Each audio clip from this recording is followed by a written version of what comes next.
Are you going to work this time? Are you actually going to stay recording? Let us try that again. This is me trying to record another video. What I wanted to talk about today, again, was the different dialects. Different pronunciations of the letter R across dialects of English. And I did a video on this a few months ago, and I think that was quite a good video. But there are a few things that I didn't know about or that I missed out. And obviously a few things that I didn't explain as well as I could have. I'm really cold out here. So one thing that I went over in that video that I want to clarify now is Molar R, because I gave an explanation of Molar R that I'm not sure people understood. I'm not sure it was that good of an explanation, so here goes again. In American English, and probably a few other dialects around the world, there is a way of pronouncing the letter R that sounds normal, but in terms of articulation, in terms of the physical way that people move their tongue and mouth and throat to produce the letter, it's really weird. Even though it sounds perfectly normal from an articulation perspective, it's very strange. And it's called the Molar R because it's pronounced right in the middle of the mouth. You go to most other dialects of English and you'll see a pronunciation that's an alveolar approximant or a post-alveolar approximant, which is a R, where your tongue sort of goes to the place where you'd pronounce T, D, N, words, sounds like that, and just sort of hovers beneath it. Doesn't really make contact with the top of your mouth like it does in T or D, but it just sort of hovers just below there and makes a R sound. And then there's two more pronunciations that are found in American English primarily, and that's the retroflex R and the molar R. And the retroflex R is basically the same as the alveolar R, except instead of being pronounced where you'd say T or D, the tongue is sort of curled backwards. And it sounds pretty similar. It sounds a little bit darker. I did a comparison in the other video, but it essentially sounds just the same. And the other variety is the molar R, which is pronounced in a completely different way from those two. Instead of the tip of your tongue doing the articulation, it's the body of your tongue, sort of the back of the tongue that you use when you're saying things like K, G. And as I explained in that video, but may not have done so too well, the retroflex and the molar R sound very similar because the air gets directed in the same spot. All that needs to really happen is that your tongue constricts the space in your mouth so that there is a point where resonance is made. And the part of your tongue that you use to do that doesn't really matter. So you can use the tip of your tongue to make an sound, or you can use the body of your tongue, the back of your tongue, to make an sound. And as long as the point of articulation is the same between those, then there'll be no real audible difference. There will, of course, be a tiny difference, but it's basically indetectable. And I've been saying this whole time that retroflex R is unique to America, and I've been saying that wrong, because there are obviously places around the world where people have that particular retroflex pronunciation of the letter R. And one of these places is the West Country in England. And if you listen to recordings of people speaking a West Country dialect, you can hear they have this same very retracted R where the tip of their tongue is sort of pulled quite far back. You can hear them just as well in the West Country as you can in, like, the American South, for example. I also want to touch a bit on the evolution of the Northumbrian Burr, which I talked about in that video, and I got some banging examples of. Thank you, by the way, to Simon Roper for sending me one of the recordings that I used in that video. Awesome. I'm stoked that I even, emailed Simon Roper, let alone that he helped me with a video. Anyway, the evolution of the Northumbrian Burr is something that I was a little confused about in that video. And I say, it's strange that this same change in articulation happened in Northumbria as did in, France and Germany and Portugal. I think it happened in Portugal, I'm not sure. I think just looking at uvular pronunciations of the letter R, R instead of R, around the world, you can sort of figure out that it seems to be a fairly common sound change. It seems to be fairly common that around the world, in places where people say R and use the sound R in their language, there's a small chance that it will naturally just sort of back in their mouth to R. And one place that I think you can see this change in action is Glasgow in Scotland. I've recently been binging Limmy's show just because I can't give you a reason. It's just funny. But I also really love listening to Glaswegian accents, and like dialect, because it's so difficult to understand as an Australian. I've never even been to Britain, let alone, I think I've met 5 Scottish people in my entire life. And none of them have accents anywhere near as thick as Limmy and all of the people in Limmy's show. And one thing I've noticed watching it is that people from Glasgow tend to have 2 ways of pronouncing the letter R. They'll either say it like R, or they'll say it like R, in the back of their mouth like a French person or a Northumbrian in the olden days. And there's a specific pattern to this too, which you can hear in the sketch, the famous Limmy sketch with which is heavier, a kilogram of steel or a kilogram of feathers. You can hear it when he says kilogram of feathers. You can see that before a vowel, he'll say R, so kilogram, but after a vowel, he'll say R, so feathers, which is not anywhere near how he said it. I just exaggerated it to British to illustrate for you. Or a kilogram of feathers.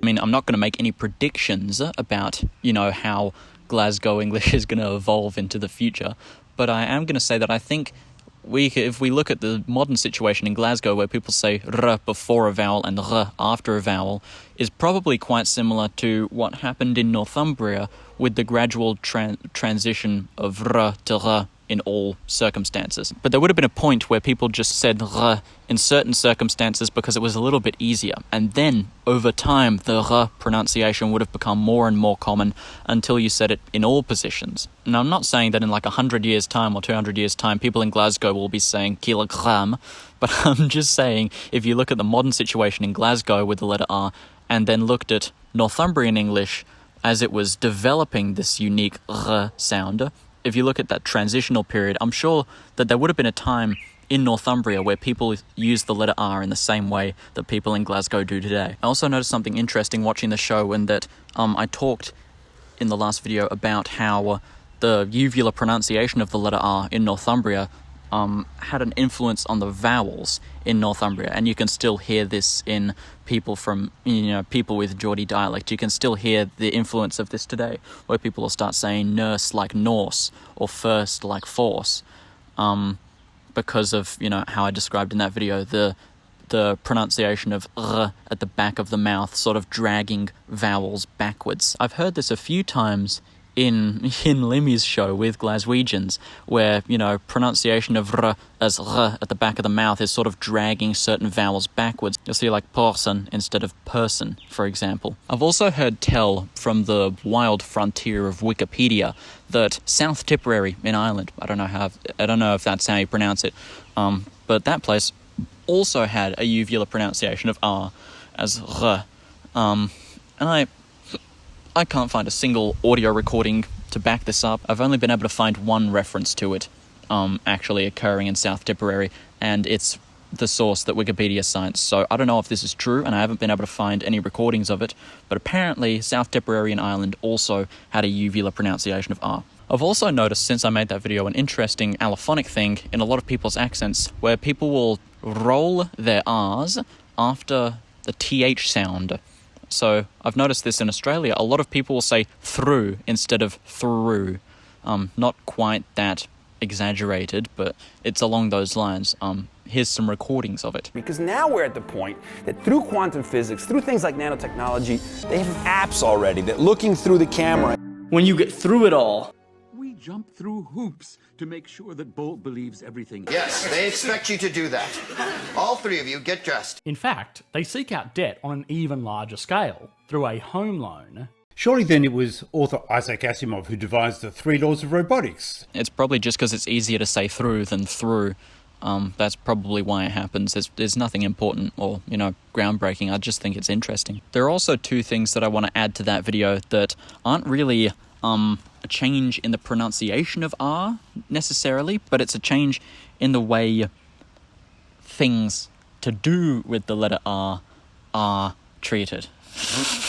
It's 2 things vaguely close together. Not really. No, not even close. They're really far away. I don't know why I said that.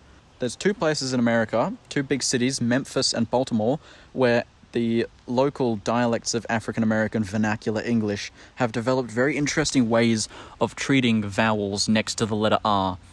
And I'll play some videos of people from Memphis talking. There's plenty of compilations of this online. We're in the vowel U, in like confused and new and, I don't know, putrid. People in Memphis, African-American people in Memphis, will add an R into that vowel. And so let's say confused. I honestly have no clue how this evolved, how this feature came to be. I've got no clue. I couldn't tell you. I couldn't even speculate on it. It's mystifying, but I do think that it's really cool. Hey, I'm not wearing pants right now. I had to just record this quickly because I've realized something about the Memphis accent. I've realized something about that. It also has R coloring on the square and near vowels, at least in some speakers, I think. Well, I haven't looked at the research that's been done into the Memphis accent yet, but I've been listening to recordings of it, and I've heard a lot of R coloring, not just in the yod vowels, in the confused and music vowels, but also in the vowels in near and square. And after listening to it a bit more, I do think I know where the R-colored, the rhoticized yods of Memphis AAVE come from now. Well, I don't think I know, but I have an idea. If you listen to it, it doesn't really sound like an alveolar R that they're doing. They don't say merzik, they say merzik. You know, with a molar pronunciation, not with an alveolar pronunciation, but a molar pronunciation. And what I think this is a similar process to what's happening on the East Coast, primarily in Australia, where the O vowel, the second component of the goat vowel, is going from an U, like a high front rounded U, to a molar R, essentially which is why you get people making fun of Australians by saying R nar. So what's happening there is that since the articulation for goat and goat are so like close together, the U and the are, mechanically and in terms of like articulation really similar, and even in terms of sound really similar, the U sound is changing into I think this has happened in Memphis where the vowel in music and confused has sort of fronted to an U sound.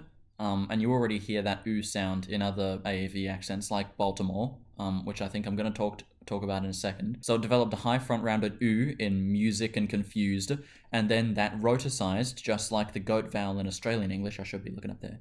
And so now you get merzik and confused. That's not at all what it sounds like, but I'm trying my best here. Either way, it's a really fascinating sound change, and here's some clips of it. I know how to make music different. I know how to make the catchy, simpler vibe or sauce music that a lot of the people making, meaning like this, you really prepared for it. Yeah, like this the shit we need to hear like in the mix of everything else. So Meanwhile, in Baltimore, and you'll find so many TikToks making fun of this, I can't remember which particular vowels it is, but there's these three words.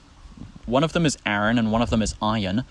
And I can't remember what the third one is, but basically all three of them have undergone a sound change in Baltimore AAVE that makes them sound almost identical to one another. Something like iron. And I don't think that all three of them sound exactly the same. I think that there is still a difference maintained from at least between two of the three. But in general, those three sounds have undergone a sound change that makes them sound almost identical.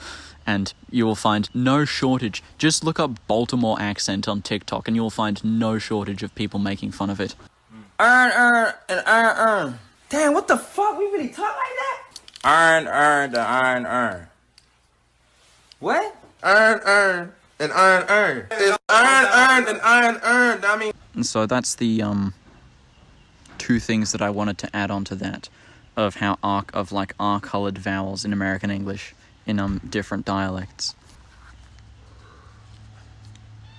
Did you hear that? It was fucking monstrous. So yeah, that's what I wanted to talk about in regards to English pronunciation of the letter R across dialects. Didn't really have much to add, just wanted to clarify a few things and tell you about those two American things that I think are really interesting. Yeah, bye-bye.